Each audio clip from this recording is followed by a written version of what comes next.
Hello student, मैं Charlotte. आज मैं आपको व्याकरण की पुस्तिका से विशेषण यह पाठ पढ़ाने जा रही हूँ। बच्चों, इसमें मैं आपको एक पैराग्राफ रीड करके दिखा रही हूँ। ध्यान से सुनिए।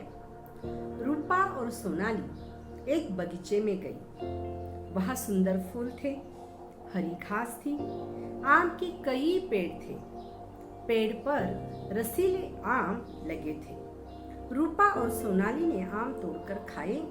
उन्हें मीठे आम खाकर मजा आ गया। देखिए, यहाँ पर जो पैराग्राफ मैंने पढ़ा है उसमें मैंने कहा कि रूपा और सोनाली एक बगीचे में गई। वहाँ सुंदर फूल थे।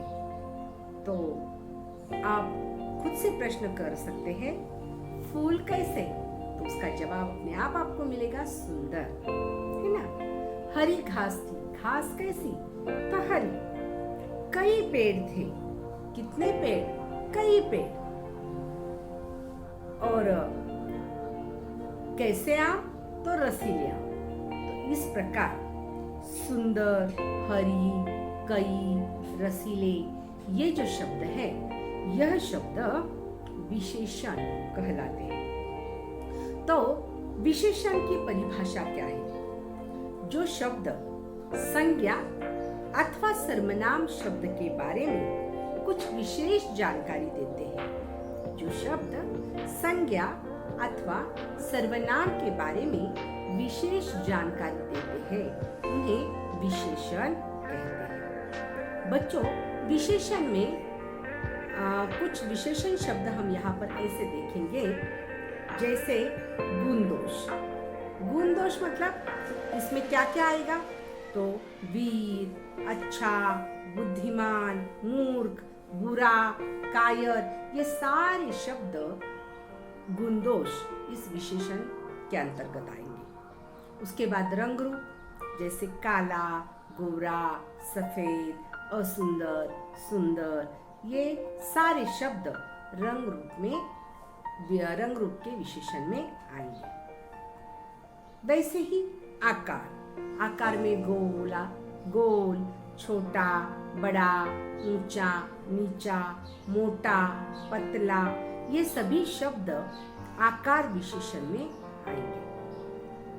अवस्था के बारे में भी पता चलता है, जैसे बचपन, गरीबी, अमीर, युवा, बूढ़ा या बुढ़ापा, ये सारे शब्द अवस्था इस विशेषण शब्द के अंतर्गत आएंगे। मापतोल भी आएगा, जैसे 4 मीटर, दूसरा, 5, 1 चम्मच, ये सारे शब्द मापतोल पे आ जाएंगे। तो बच्चों, जैसे आम दौर पर हम बोलते हैं कि मेरी गुड़िया सुंदर है, तो सुंदर यह विशेषण शब्द है। मैंने 5 आम खाए, तो 5 यह जो है यह मापतोल विशेषण के बारे में हमें बता देता है। फिर मुझे 3 मीटर कपड़ा चाहिए, यहाँ पर भी मापतोल नजर आता है। उसके बाद आरोही कमजोर है। अभी कमजोर यह गुणदोष के अंतर्गत आएगा। जैसे गुणदोष में हमने देखा वीर, अच्छा, कायर, बुद्धिमान, ये उदाहरण आते हैं। तो इस प्रकार विशेषण के अंतर्गत ये सारे शब्द आएंगे। बच्चों, आगे हम देखेंगे कि पहले तो हमने विशेषण की संज्ञा देखी। जो शब्द संज्ञा या सर्वनाम की विशेषता बताते हैं उन्हें विशेषण कहते हैं। अब जिस शब्द की विशेषता बताई जाती है उसे विशेष्य कहते हैं।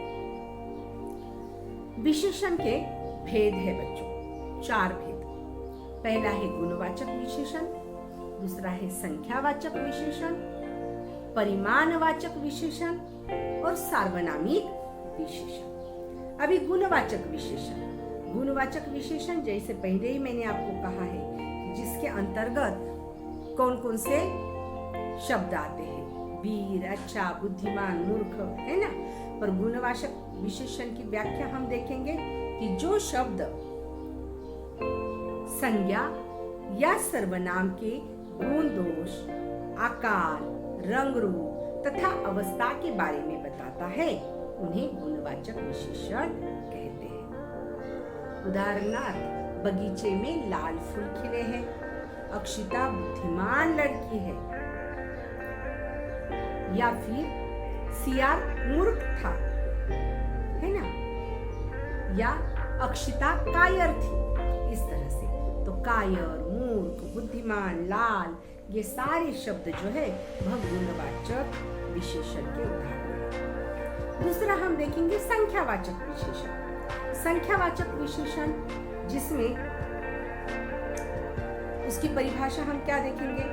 जो शब्द संज्ञा या सर्वनाम की संख्या का बोध कराते हैं, उन्हें संख्यावाचक विशेषण कहते हैं। जैसे हमने पहले देखा कि 4 मीटर, दूसरा 5, 1 चम्मच, इस तरह के संख्यावाचक विशेषण में उदाहरण आएंगे। अगर वाक्य में उदाहरण देखें तो पेड़ पर 3 तोते बैठे हैं, तो 3 यह संख्यावाचक विशेषण का उदाहरण है। मैंने कुछ फल खाए, यहाँ पर कुछ यह संख्यावाचक विशेषण का उदाहरण है। आगे हम देखेंगे परिमाणवाचक विशेषण।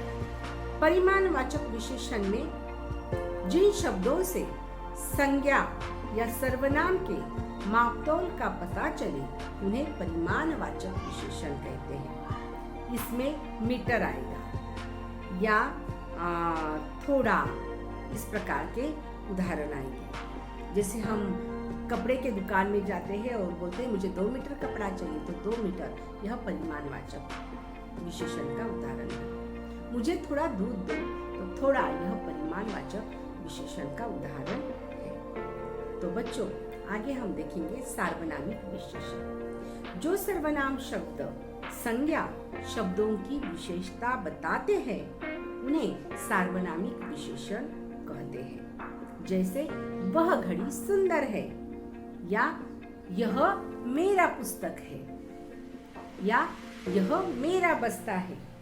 तो इस प्रकार यहाँ पर सार्वनामिक विशेषण के बारे में हम देख रहे हैं। तो आज के इस लेसन में हमने विशेषण के प्रकार देखे, विशेषण और विशेष्य मतलब क्या ये देखा, उसके उदाहरण देखे। इसकी क्वेश्चन आंसर मैं जल्द ही आपको भेज दूंगी। धन्यवाद।